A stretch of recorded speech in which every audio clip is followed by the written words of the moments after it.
Zimbabwe border post. New border post at Beitbridge. New process. Longer time than the previous crossing. It's a very nice border post, but system issues. The procedure is as follows. You go over the bridge, you get into the border post, so to speak, and there's a split.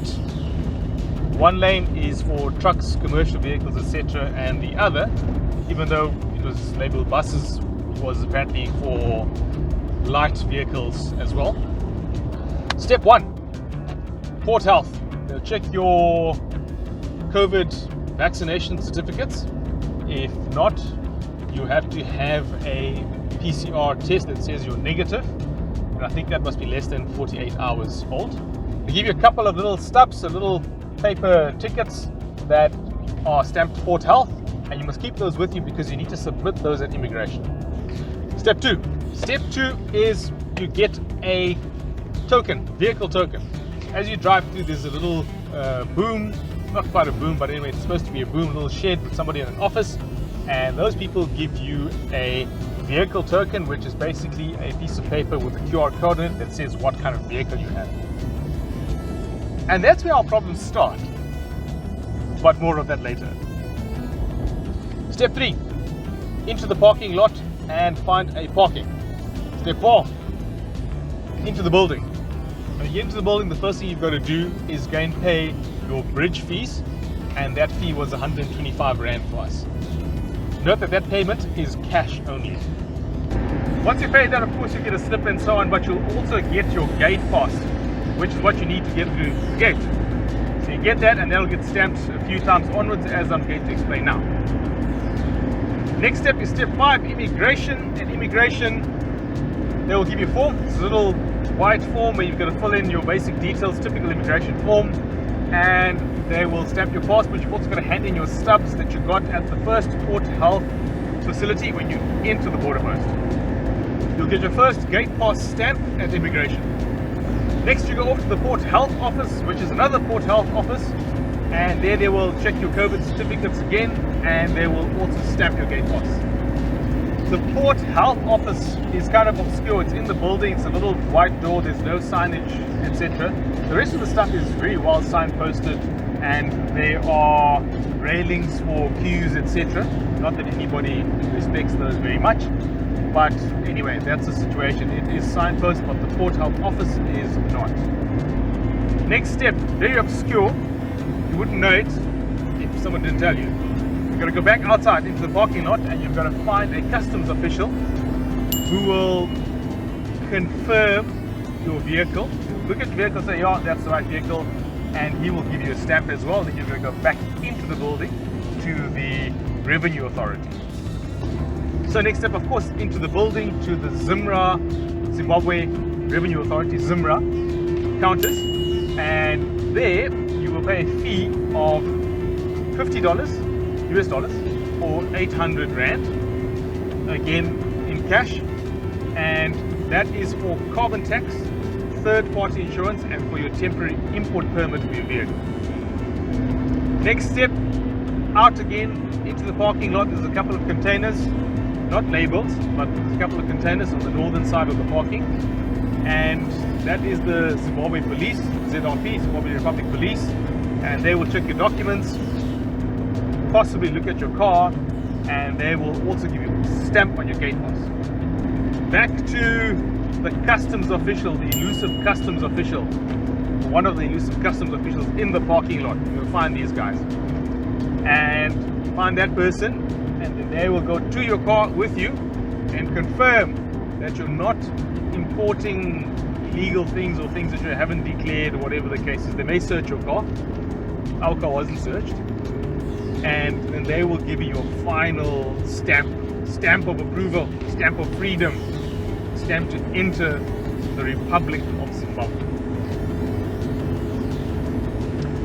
Except, no, that's not what happened.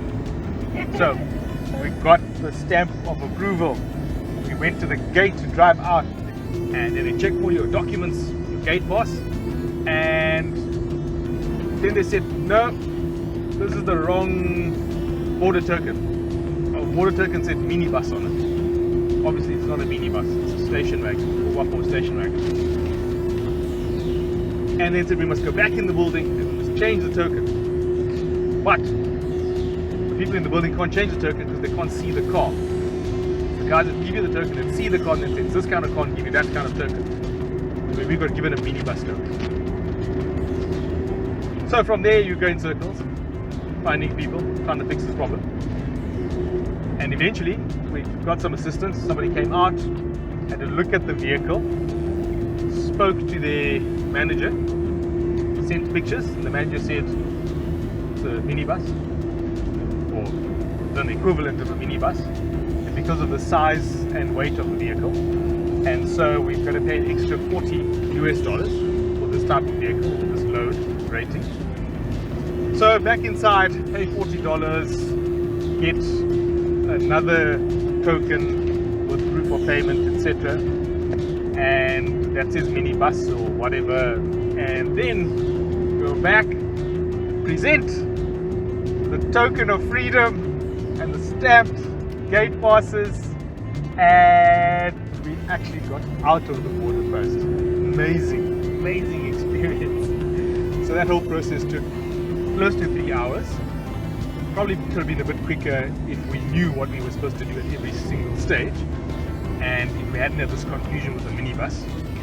But that's what it is. It's actually a very nice new border building, etc. It's really clean inside, it's nice and cool, which is important at Beitbridge because Beitbridge is really hot. But again, the big issue is that there's no guidance. It's not clear what you're supposed to do when, who you're supposed to go to first, who's supposed to go to next, who's supposed to do what. So just a simple, written out procedure that says do this, do that would be great. But yeah, it wasn't the case.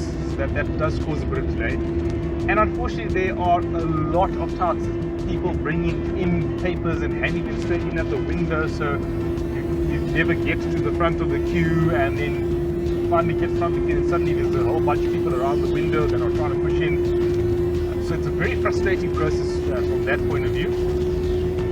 But anyway, this is what it is. That's our experience, and the whole thing took about 3 hours.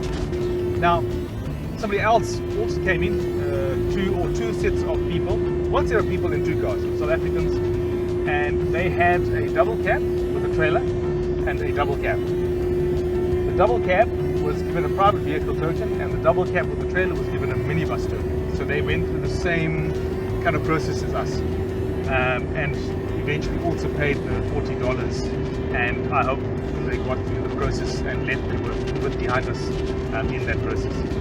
So yeah, we weren't the only ones. Seems to be a thing. Just not a very well processed thing and labeled, and it's not clear. So let's quickly talk about the officials. Everyone was really helpful. Like, the people were really helpful. The customs people were helpful. The immigration people were helpful. The port health people were helpful. They were doing a really great job. I think what lets them down is that management of the queues, etc., and just having a clear-cut process that everybody can see this is what I'm supposed to do next. But otherwise, we had a good experience in our interactions with the people working behind the desks, and in the parking lot, and in the containers, but not the touts.